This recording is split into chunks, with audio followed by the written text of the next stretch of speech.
Hey, what's up guys? John here. Moody's just cut America's outlook to negative, citing political polarization and deficits. Moody's joins the other major rating agencies in downgrading U.S. credit from stable to negative, saying the downside risks to America's fiscal strength have increased. What they are saying is going to happen over the next couple of years is very similar to what Elon Musk is saying and what BlackRock is saying, what all the billionaires, all the elite, all the powerful entities are all saying at the same time.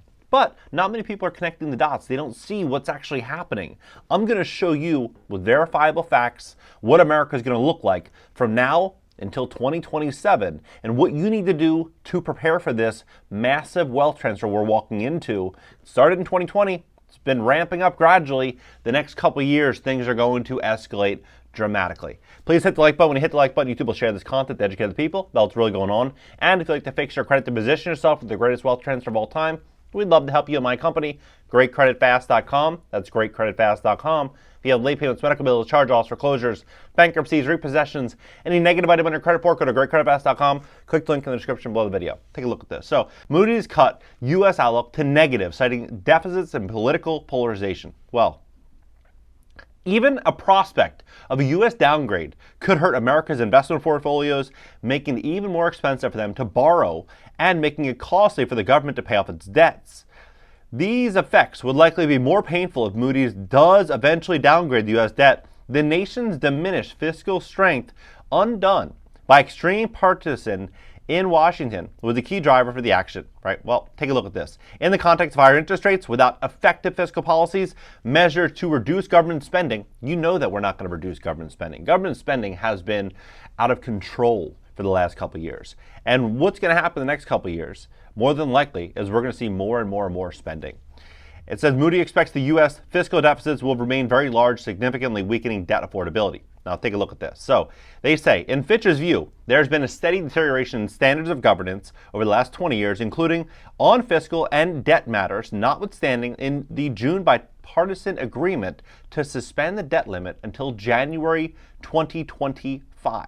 Right? So we're going to continue spending in order to reduce deficits to the point where the public debt levels off of a share of the economy, a more plausible goal than balancing budget deficits. Congress would have to enact some mix of spending cuts and tax increase equivalent to 2.8% of GDP, or $800 billion a year. But the Trump-era tax cuts scheduled to expire next year. So when you start to see what's going on here, you're going to see a very unique chain of events unfolding. Taxes are going to continue to rise. Government spending is going to continue to get out of control. And so how is this all going to play out? Well, first we need to pay very close attention to what's going on with all the big banks. If you look at, for example, Citigroup, they're sitting on $28 billion in losses right now, unrealized losses, $28 billion. Then you have JP Morgan Chase sitting on $58 billion in losses. Then you have Wells Fargo sitting on $67 billion in losses. Bank of America sitting on $136 billion in losses. You have all of these major entities and regional banks sitting on a lot of losses. Truist sitting on $26 billion, almost $27 billion in losses. Bank of New York Mellon, right? So all these banks, almost $13 billion in losses. Commercia, $3.6 billion. So all these entities sitting on massive losses. I mean, look at this skyscraper here. How much do you think this skyscraper is being auctioned for? Well, $2.5 million for this entire skyscraper is what the auction is starting at. And last year, they said it sold for $4 million. Just last year, the building sold for $4 million at an auction. $4 million. Now, I mean, this is at $2 a square foot. $2 a square foot, $2.5 million for this skyscraper. This is in St. Louis. I mean, you could put this in Omaha, Nebraska. You put this anywhere, right? Put this anywhere. $2 a foot, you're building that for $300 a foot, right? So investors, at $4 million, they're trying to essentially give the keys back, right? They can't get funding for it.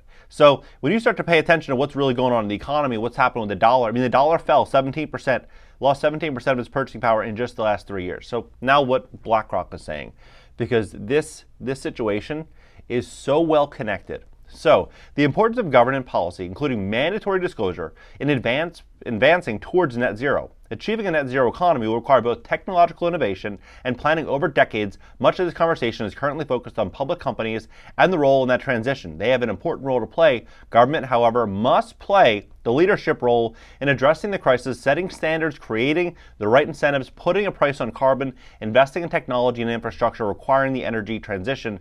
Every level of government working on partnership and the private sector is required to ensure a just transition that protects people's livelihoods and vulnerable communities and developing nations.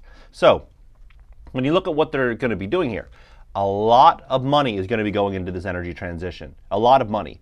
And when we look at the current state of America, us, with this Moody's situation, what are we going to see here? We're going to see more countries de-dollarizing. We're going to see interest rates continue to remain elevated as countries kind of pull away and our borrowing costs rise, right? So as this is happening, it says, I largely believe that America could be one of the biggest global beneficiaries. We have a large and diverse labor force. We have abundant natural resources with the potential for both energy and food security. Public policy is helping chip manufacturing in the U.S. and at the latest, innovations in AI have become a new preoccupation. So other nations will win as well, right? Then he goes on to say, this is all, you can find all this information right here on blackrock.com. But what he's saying is that the next 1,000 unicorns will not be search engines or social media companies. Many of them will be sustainable, scalable, innovators, startups in the world of decarbonization, make energy transition affordable for all consumers. So what we're going to walk into is heavy regulation in this economy, and we're already starting to see it right here. So shipping emissions tax plan backed by some 20 countries. So what is ultimately going to happen here is we're going to go from this massive global economy, and gradually everything is going to become about emissions and carbon and the environment, and countries are going to start to separate.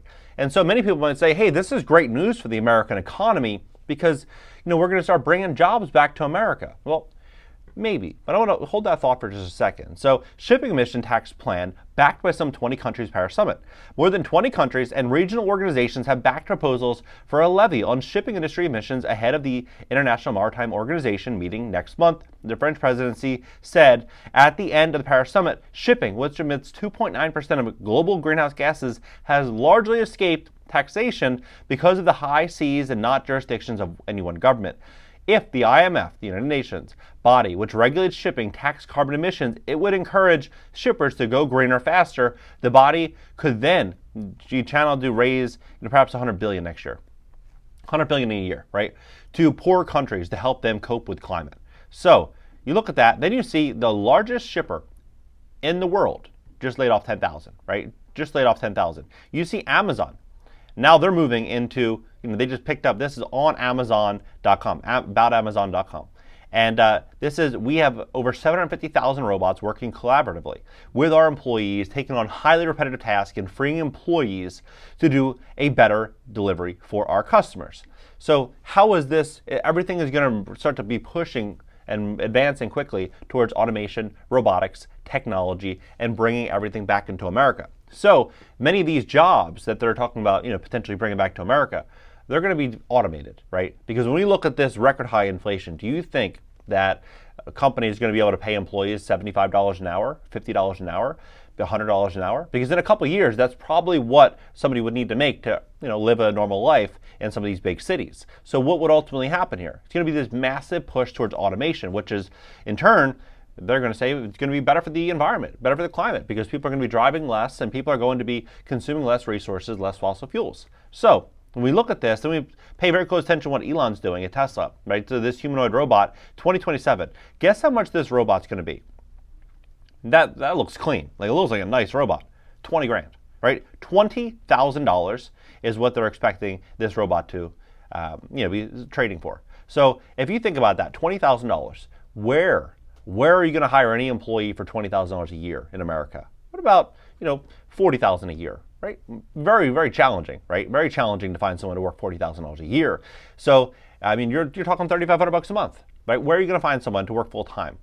So with these robots, and you buy 2 of those for $40,000, and you only have to, $40,000 will actually, you would own them outright. So you don't have to, pay every single year, own it outright. And so when you're looking at all these automations, then you start to hear some very, very interesting conversations about inequality and inequity. And you need to increase the price of minimum wage to give people a more fair and just life. You've heard Gavin Newsom say that we need to increase fast food minimum wage to $20 per hour. And a lot of people thought, yes, that's a great thing. But then you start to look at articles like this, like you may never eat inside again, a fast food restaurant again. As diners increasingly turn to delivery, the future of fast food may be one with no human interaction at all, right? You're seeing Chipotle, you're seeing all of these large companies moving towards automating the entire fast food experience. So when you're looking at all these different things, then you see like this. Every U.S. city testing free money programs, every one, right?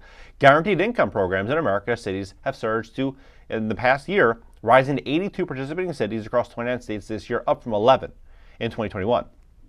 So you think about that, 11 cities to 82 cities inside of 2 years, right? Inside of 2 years, 24 months, it's jumped almost 700%. So you start to look at this, you're starting to see this new normal is going to be one in which we're going to see our dollar likely fall further in value. We're going to see taxes continue to rise. We're going to see a massive push for automation, and we're going to see a major shift in how we live in America. So when you see this Moody's downgrade, just realize that this is countries pulling back from America because they see the writing on the wall. They know what's coming. What do you think is coming? Where do you see all this going? I think in this massive wealth transfer, a lot of people are going to make a lot of money and make a lot of really, really smart decisions over the next couple of years. But there's also going to be a lot of people that are going to ignore the facts and pretend as if we're going back to 2019 because it just simply makes everyone feel more comfortable and happy. And honestly, I would rather go back to 2018, 2019. They were incredible times. But unfortunately, the facts are suggesting we are not going back there. Facts are suggesting that people need to prepare for a world that's going to be very uncertain, and inside of uncertain environments, a lot of money is made. So just position yourself in a really, really good business, have really good credit, get out of consumer high interest rate credit cards, put yourself in a position to where you can save, and put yourself in a place to where you can grow and scale in a world that is very uncertain. Over the next couple of years, I think that's what we're going to see. We're going to see some people go from the middle class and go all the way to the 1%, making really, really smart, calculated bets, and we're going to see other people simply ignore all these things. What do you think? Drop below. We'll have a conversation about it. And if you'd like to fix your credit, we'd love to help you at my company, GreatCreditFast.com. That's GreatCreditFast.com. If you have late payments, medical bills, charge-offs, foreclosures, bankruptcies, repossessions, any negative item on your credit report, go to GreatCreditFast.com. Click the link in the description below this video. Schedule a free strategy session. I'll see you in the next one.